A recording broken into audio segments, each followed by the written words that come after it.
Suspect, ginagaslight yung sarili na hindi niya na gusto si R. Suspect, laging pinagtritripan sa room.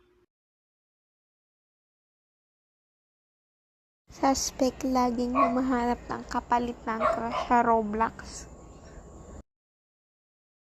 Suspect, na sabing mag-move on na pero ngayon hindi pa rin naka-move on.